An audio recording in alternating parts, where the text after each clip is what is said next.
The first martial arts school that I opened was in Richmond, Virginia. And my instructor, Dr. Kim, who taught me from the time I was white belt, had established a school in Richmond, Virginia. And he trained myself and my roommate all the way to black belt in Taekwondo, first degree black belt in Taekwondo.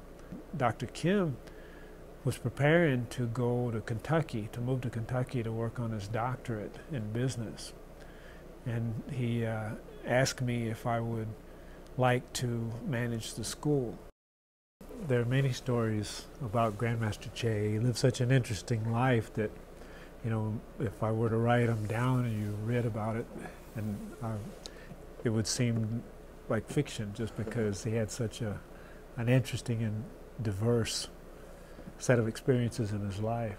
His instructor at one point took him up to the third floor of a building that they were building, and they had the building basically built, but they hadn't put the balcony up yet. They just had the door that opened directly out into a three-story drop.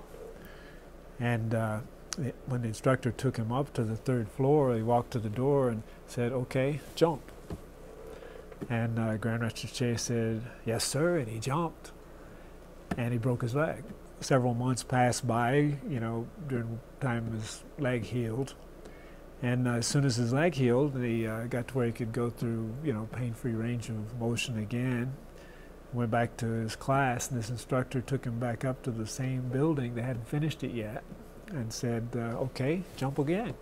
Mr. Choi said, "Yes, sir," and he jumped, and he thought through, you know, what he'd done incorrectly the first time, so, you know, he had enough forward momentum to be able to tuck and roll, and came up and dusted himself off, and he was just fine.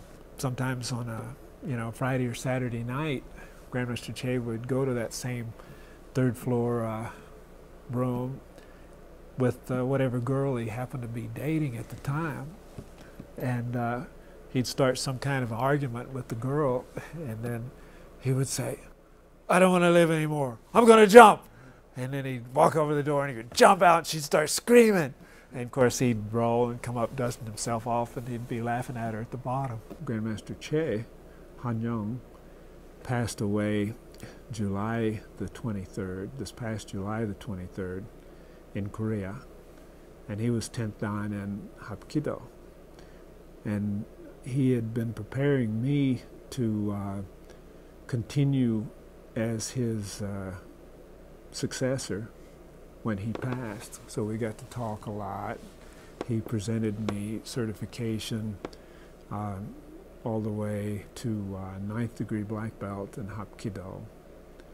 And he was also 9th Dan in Taekwondo Kwon. I'm not sure if you knew that, but he had presented me certification and promotion to 8th degree black belt in Taekwondo Kwon.